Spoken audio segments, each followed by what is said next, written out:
కర్ణుడికి 100 శాపాలను ఉంటాయి కదా! అలానే వీళ్ళలో కూడా ఆ శాపాలు అనేది 100 అయిన తర్వాత ఖచ్చితంగా ఏం కావాలో అది అవుతూ ఉంటుంది. వాళ్ళు ఎలా అనుభవించాలో అలా అనుభవిస్తూనే ఉంటుంది. అది లేకుండా అయితే ఉండదు. కానీ ఇప్పుడు అలా చేసే వాళ్ళకి ఇలాంటి మాలలు అనేది అవసరం లేదు. అదొక డబ్బుకి సంపాదించుకోవడానికి ఒక ఆసరాగా తీసుకునేవారు కూడా చాలామంది లేరు అని చెప్పలేం. ఇప్పుడు మీరు మాలల దాకా వచ్చారు. మాల అనేది చాలా పవిత్రత. మాల అనే దాని తాత్పర్యం ఏంటి అంటే మనము కొన్ని రోజుల పాటు దీక్ష తీసుకోవటం, ఒకే దాని మీద ధ్యానం చేయటం, మైండ్ని స్ట్రెస్ని మనం కంట్రోల్లో తెచ్చుకోవటం, దీనివలన ఒక గోల్ని సాధించడం.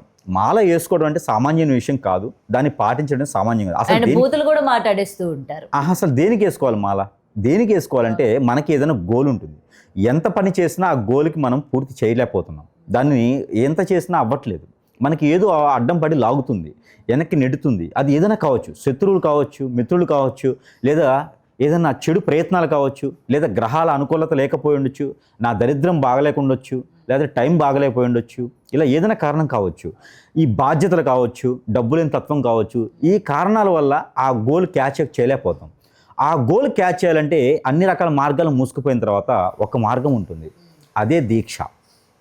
ఆ దీక్ష చేయడం ద్వారా కొన్ని రకాల పనులు అవుతాయి. ఎలాంటివి అయితే, నీ దరిద్రం నిజంగా బాగాలేకపోతే సీఎం అవ్వచ్చు. ఓకే. నీ దరిద్రం నిజంగా బాగాలేకపోతే భిక్షాధికారి అవ్వచ్చు. నీ దరిద్రం నిజంగా బాగాలేకపోతే ఆ టాటా బిర్లా అంత హైట్కి స్థాయికి వెళ్ళొచ్చు. దీక్షలో అంత పట్టుదల ఉంటుంది, దీక్షలో అంత చైతన్యం ఉంటుంది, దీక్షలో అంత నేపృతి ఉంటుంది. దీక్షలో మనం ఖచ్చితంగా మారిపోతాం. ఏదైనా ఇంట్లో సమస్య ఉంటే ఏది లేకపోయినా 40 రోజులు 41 రోజులు దీక్ష చేస్తే వారు ఖచ్చితంగా మారని చరిత్ర ఉంది.